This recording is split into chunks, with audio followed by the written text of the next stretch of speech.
Dad poured something into a glass of wine, handed it to me. "To my millionaire son," he said, flashing a mysterious smile. I thanked him but quietly swapped my glass with his when he wasn't paying attention. 30 minutes later. I am Ethan Caldwell, 34 years old, currently living in a luxury apartment in Seattle. Last year I sold a tech startup for $5 million. A sum large enough to allow me to live comfortably for the rest of my life without needing to do anything else. $5 million in the bank. No wife, no children. Life seemed to have reached the pinnacle of perfection. But no. The relationship between me and my father is the blot of ink staining the pages of that rosy novel. My father, Robert Caldwell, was once a prominent real estate businessman. But after a series of failed deals, he became bitter and controlling. Not controlling my life, but controlling my wallet. In his eyes, I am not a son, but a walking source of money. This morning, I stood in front of the mirror, adjusting the dark green dress shirt that my mother loved. Today is her birthday, and as usual the whole family will gather at the old house in the suburbs of San Francisco. I took a deep breath, trying to shake off the heavy feeling that always comes when I think about facing my father. The man who in all my life has never hugged me, never asked if I was okay, and only ever looked at me as if I were a walking safe. In truth, that's still far kinder than how he treated me when I was a child. He was an alcoholic, and whenever he was drunk he would drag me out and beat me. No reason, no warning. Those memories are etched into me like scars that never heal. And every time I face him, those scars bleed again. I drove my BMW X7 smoothly along tree-lined roads, the afternoon sunlight dancing on the windshield. I turned on the radio, trying to let the music drown out the tangled mess of thoughts in my head. When I pulled up in front of the familiar two-story wooden house, my mother was already standing at the door, her smile as radiant as the sun. "Ethan, you're here," she exclaimed, hugging me tightly. The familiar scent of her lavender perfume warmed my heart, as if it soothed some of the wounds within me. The party took place in the backyard garden. Lanterns hung delicately. Cheerful laughter mingled with the soft strains of jazz music. My mother Margaret was the center of everyone's attention. At 60 she still exuded elegance, her silver hair neatly pinned up, her brown eyes sparkling with gentleness. I looked at her silently grateful that no matter how the world turned upside down, my mother remained my anchor. My father, as usual, stood in a corner of the garden, a glass of red wine in hand, his cold gaze sweeping over the crowd. He wore a gray suit, still looking distinguished, but his smile always sent a chill down my spine. I tried to avoid him, focusing on chatting with a few relatives, but I couldn't shake the feeling of his eyes following my every step. "Ethan," my father's voice rang out as I was grabbing some cake from the buffet table. I turned around to see him approaching a glass of shimmering red wine in his hand. "Have a drink with your father's son. A special glass just for you." He emphasized the word special, his smirk making me uneasy. I took the glass, my fingers gripping it tightly. "Thank you, Father," I said, trying to keep my voice steady. My mother was nearby laughing with Aunt Susan, and I didn't want to do anything to worry her. I raised the glass and took a sip. The wine was rich, slightly bitter, but nothing seemed unusual. I looked at my father. He nodded as if he had just completed a task. Just a few minutes later, my head began to spin. Everything around me became blurry, the laughter and chatter of the guests echoing as if from a distant place. My heart pounded, my breathing grew heavy, as if the air was being sucked away. "Mom," I whispered, trying to walk toward her, but my legs wouldn't obey. I stumbled, the wine glass falling to the grass and shattering. When I woke up, I found myself lying on the old bed in the upstairs bedroom. My head throbbed, my body felt drained of all strength. My mother sat beside me, her hands tightly clutching mine, her eyes red and swollen. "Ethan, are you okay?" "Oh God, I was so scared." Her voice trembled as if she had just lived through a nightmare. "What happened?" I mumbled, trying to piece things together. The image of the wine glass, my father's smile, and the dizziness came rushing back like a wave. I looked at my mother, searching for answers in her eyes, but she only shook her head, stroking my hair the way she did when I was a child. "You passed out in the garden. Your father said you drank too much, but I know you didn't. You only had one glass, didn't you?" She looked at me, her eyes full of worry. I nodded, my throat dry. "One glass, just one glass of wine from my father." I held my mother's hand, feeling her fingers tremble slightly. The room was silent, save for the ticking of the clock on the wall. I wanted to say something to reassure her, but I was drowning in a sea of doubt myself. That glass of wine, my father's cold smile, and the sensation of being drained of life, all were pieces of a puzzle that didn't yet fit together. "Ethan, I'm so worried," my mother said, her voice softening, as if afraid someone outside might hear. She stood up, walked to the window, and looked out at the garden where I had collapsed. What she went through, the dizziness, the shortness of breath, losing consciousness, I've seen it before, was just like my father. I froze, my heart pounding. "Grandfather?" I asked, my voice hoarse. I had only met him a few times as a child, a tall man with a booming laugh, but my mother had told me he died suddenly when she was young. "A heart attack," she had said. She turned back to me, her eyes red, her hands clasped tightly, as if to keep herself from falling apart. Yes, my father collapsed like that too, after an evening of drinking with friends. He was healthy, Ethan, just like you. No illnesses, no warning signs. But the next morning he didn't wake up. Her voice trembled, each word seeming to be dredged up from an old buried pain. I stood and walked to her, placing a hand on her shoulder. Mom, I don't think it was an illness. I hesitated, unsure whether to voice the suspicion screaming in my head. But her eyes, filled with both fear and hope, compelled me to speak. I get regular checkups, you know that. My heart, my blood, everything's normal. No signs of any hereditary conditions. She looked at me, her eyes widening as if she had just realized something horrific. Then, what do you think happened? She whispered, her voice barely audible. I took a deep breath, feeling as though I were standing on the edge of an abyss. Mom, I think there was something wrong with the glass of wine Dad gave me. The words spilled out, and I saw her step back, her hand covering her mouth, her face pulling. Ethan, what are you saying? Robert is your father. Her voice was filled with pain, but I caught a flicker of doubt in her eyes. I know, I said, trying to keep my voice steady. But didn't you notice? He kept emphasizing that the glass was special. I drank it, and then I collapsed. I wasn't drunk, Mom. I only took one sip. I paused, looking directly into her eyes. You thought it was strange too, didn't you? Dad said I drank too much, but you know the truth. My mother sank into a chair, her trembling hands clutching a cold cup of tea. She was silent, but I could see the struggle within her between her love for my father and her maternal instincts. I don't want to believe it, she said, her voice breaking. But it's true. I did find it odd. Your father insisted you were drunk. But I looked at you, and I knew you weren't. We sat there in silence, like two weary travelers lost in a storm. I took her hand, squeezing it tightly. Mom, I'll find out what happened. I don't want to suspect Dad, but I need to know the truth. She nodded, her eyes brimming with tears. Be careful, Ethan. If you're right, I won't let anyone hurt you. As I left the house, I felt both relieved and weighed down. My mother believed me, at least in part, but the suspicion about my father, even as a mere thought, was like a crack in the foundation of our family. I drove home, my resolve burning fiercely. I would uncover the truth no matter how terrifying it might be. After the conversation with my mother, I felt like I was walking a tightrope, each step trembling. The suspicion about my father clung to me like a shadow, but I had no proof. Only the glass of wine, his cold smile, and the gut feeling that I had narrowly escaped death. I wanted to forget to believe it was all in my imagination, but every time I looked in the mirror, I saw my own eyes. The eyes of someone who couldn't stand still. Thanksgiving arrived, bringing with it the biting cold of November. My mother called, her voice gentle but filled with hope. Ethan, come home for dinner, will you?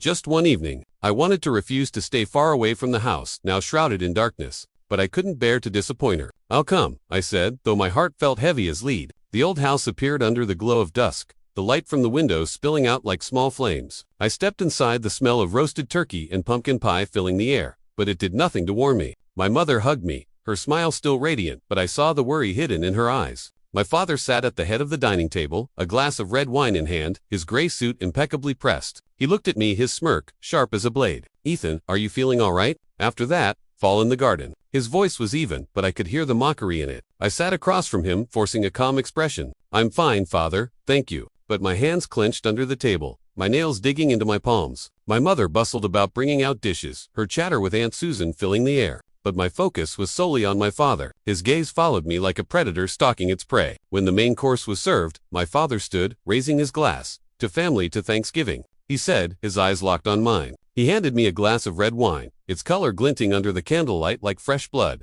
Drink, Ethan, this one's special. The word special rang out, identical to the night of my mother's birthday. My heart pounded, every instinct screaming. Number, I wouldn't let it happen again. I took the glass, my fingers trembling slightly. My mother was in the kitchen, fetching dessert. My father watched me, his gaze challenging. In that moment, I knew I had to act. I pretended to drop my napkin, bending down to pick it up, and in a split second I swapped my glass with his on the table. The movement was lightning fast, unnoticed by anyone. I sat up straight, my heart pounding like a drum, sweat trickling down my forehead. My father raised his glass, took a large sip, then turned to talk to Uncle Paul. I gripped his glass, now mine, but didn't drink. I waited, watching. 10 minutes, 20 minutes, nothing. I started to think I was paranoid, but then about 45 minutes later, my father stopped mid-sentence. He clutched his chest, his breathing labored. Robert, what's wrong? My mother cried, rushing to his side. He staggered, the wine glass falling to the floor and shattering. He clutched his head, his face ashen, then collapsed. My mother's scream tore through the air. The dining table erupted into chaos, Aunt Susan calling for an ambulance. I shot to my feet, but not out of fear, because a horrifying truth was dawning on me.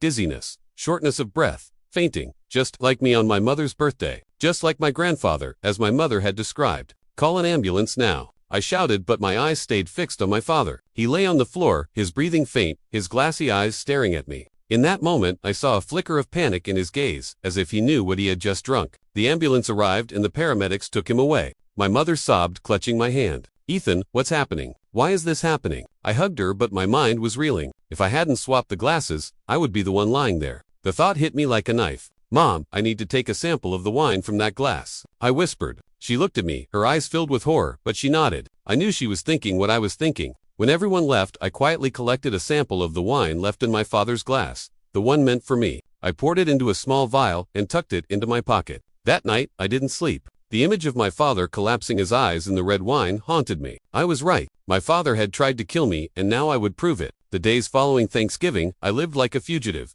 not fleeing from someone else but from my own thoughts. The image of my father collapsing, the panic in his eyes, and the small vial of wine I kept in my coat pocket haunted me. Each night I lay staring at the ceiling, wondering if I was going mad, or if I had truly come close to dying at my father's hands. But I knew I couldn't stop. I needed the truth, even if it tore our family apart. I contacted a private laboratory in San Francisco, a discreet place I'd heard about from friends in the tech industry. I didn't dare send the wine sample through the mail. Too risky. Instead, I drove there, the vial tucked in my coat pocket like a tiny bomb. The technician, a middle-aged woman with thick glasses, looked at me curiously as I handed her the vial. "I need it tested for anything unusual," I said, trying to keep my voice steady as fast as possible. She nodded, asking no questions. 3 days, she said. Those 3 days felt like 3 years. I returned to my apartment, locked the door, and drew the curtains as if afraid my father might appear at any moment. My mother called, her voice frail. "Ethan, your father's doing better. The hospital said he went into shock, but they couldn't find a cause. Do you know anything?" I heard the doubt in her voice, but I didn't dare tell her. "I'm looking into it, Mom, don't worry." But I was the one dying inside from worry. On the 3rd day, my phone rang. It was the technician, Mr. Caldwell. "We have the results. You should come in." Her voice was cold, professional, but I sensed the gravity behind it. I raced to the lab, my heart pounding. She handed me a report pointing to a bolded line, "Barbiturate, high concentration." "It's a sedative," she explained. "This dose was enough to cause unconsciousness, even death, if not treated in time." I stood frozen, the paper trembling in my hand. Barbiturate, not alcohol, not drunkenness, not illness. Someone had deliberately put poison in my glass of wine, and I knew who. I looked at the technician, forcing my voice to stay calm. "Thank you. Don't tell anyone about this." She nodded, her eyes full of sympathy. On the drive back, I circled the city, my mind reeling. My father, the man who raised me, the man I had once tried to please despite his coldness. Why? Then I remembered my wealth. $5 million. No wife, no children. If I died, my father was the legal heir. The realization hit me like a punch to the chest. He didn't just want to control me. He wanted me gone. I parked by the bay, watching the waves crash against the rocks. The cold wind blew, but I felt nothing except the anger burning inside me. My father had tried to kill me not once but twice, and if I hadn't swapped the glasses on Thanksgiving, I wouldn't be standing here. I gripped the report tightly, resolute. I would confront him, not for revenge, but so that my mother and I could be free. My father was discharged from the hospital a week later, looking weaker, but his eyes still sharp as a blade. My mother wanted me to visit, but I knew this wasn't an ordinary visit. I brought the lab report tucked in my coat pocket like a protective talisman. As I stepped into the old house, I saw my mother in the kitchen preparing tea. "Ethan, you're here." She smiled, but I saw the sadness in her eyes. "Your father's in the living room." I nodded, took a deep breath, and walked in. My father was seated in an armchair, a glass of wine again in his hand. He looked at me, that familiar smirk curling his lips. "Ethan, come to visit your old man. That's good of you." His voice was light, but I could sense the weariness beneath it. "I need to talk to you privately," I said, my voice firm. My mother was in the kitchen, out of earshot. He raised an eyebrow, gesturing for me to sit. I didn't. Instead, I pulled out the lab report and placed it on the table in front of him. "Barbiturate," I said, staring into his eyes. "In the wine you gave me on Thanksgiving, enough to kill." His face stiffened, but he quickly regained his composure. "What are you talking about, Ethan? Poison. You've lost your mind." He laughed, but the laugh was forced, unable to mask the panic in his eyes. "Don't lie," I said, my voice cold as stone. "I swapped the glasses with you, that's why you collapsed, not me. I have proof." The lab confirmed it. "If you don't tell the truth, I'm taking this to the police."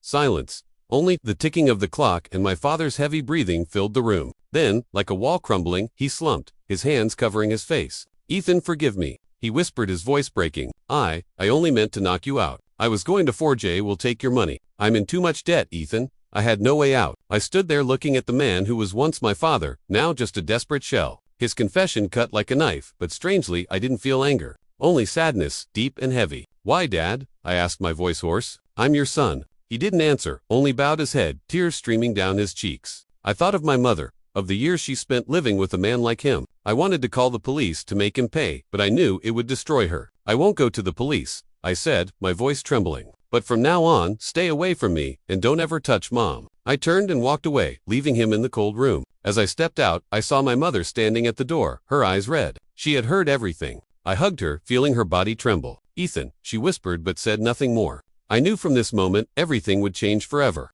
I left the living room, leaving my father sitting there, his head bowed like a broken statue. His confession echoed in my mind, each word a fresh cut. I had thought confronting him would bring relief, but it didn't. Only pain, heavy and cold. As I stepped into the hallway trying to hold myself together, I saw my mother standing at the kitchen door, her hands gripping the frame, her face pale. "Ethan," her voice trembled, her eyes red and brimming with tears. I froze. She had heard it all. The confrontation, my father's confession, everything. I walked to her, wrapping her in a hug, feeling her tremble in my arms. "Mom, I'm sorry," she whispered as if she were the one at fault. "I never imagined Robert could." I led her to the garden, where the lantern still glowed faintly from her birthday. We sat on the wooden bench, the silence broken only by the rustle of the wind through the trees. I held her hand, waiting for her to speak. Finally, she took a deep breath, her voice steadier. "Ethan, I heard everything. What your father said. I can't believe it, but there's something I need to tell you." She looked at me, her eyes filled with both pain and resolve. "The symptoms you had on my birthday, they were exactly like my father's.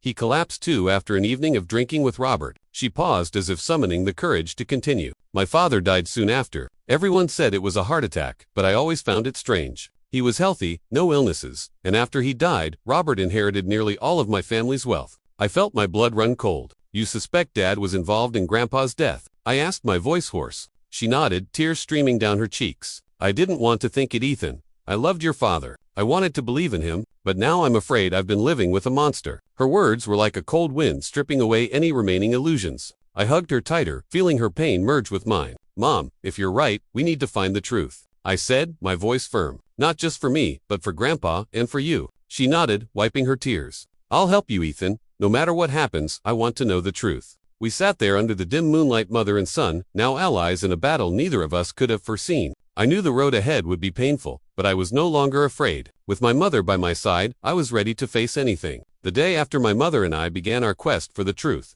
we didn't talk much, only acted like two soldiers in a silent battle. I suggested starting with the safe in my father's study, where he kept important documents. My mother agreed, though I saw her tremble as she opened the door to that room. "I haven't been in here in a long time," she said softly. "Robert didn't like me touching his things." The safe sat in the corner, a cold block of steel. My mother remembered the code, their wedding date, a detail that stung my heart. Inside, we found real estate papers, contracts, and an old worn leather-bound notebook. "This was my father's journal," my mother whispered, her hands shaking as she flipped through the pages. The scrawled handwriting of my grandfather emerged, chronicling his final days. One entry stopped us cold. "Robert's acting strange. Last night, after a glass of wine, I felt dizzy, short of breath. I suspect he means me harm. If something happens to me, investigate." My mother and I looked at each other, speechless. My grandfather's words, like a message from the past, confirmed our fears. "Mom, we need experts," I said.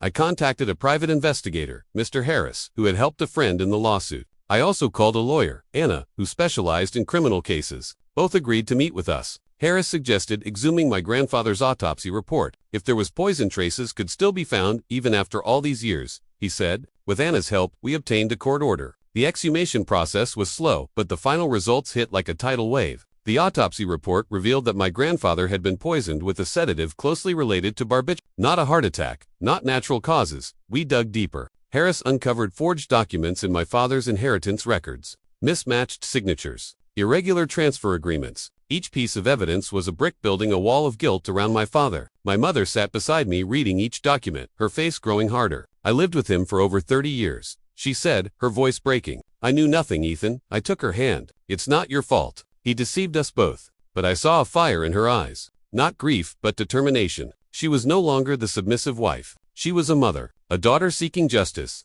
My mother didn't hesitate. "I'll sue him," she said, her voice steady as stone. "Not just for you, but for my father. Robert has to pay." I had never seen her so strong. We prepared everything with Anna and Harris. The file was thick. The lab report on the wine, my grandfather's journal, the autopsy report, and the forged documents. Each page was a knife into my father's past. The trial took place on a gray, rainy day. I sat beside my mother holding her hand, feeling her icy fingers. My father stood in the dock, no longer the powerful man I once knew. He looked aged, his eyes hollow, but he still tried to deny the charges. I didn't do anything, he said, his voice weak, but the evidence was undeniable. Anna laid out every detail. The wine laced with barbiturate, the intent to kill me, my grandfather's journal, the autopsy report, and the forged documents proving my father had poisoned my grandfather to seize the family's wealth. The prosecutor called my mother to the witness stand. She stood tall, her voice clear, recounting the years of living with a manipulative husband and the pain of learning he had killed her father. I watched her, my heart swelling with pride mixed with sorrow.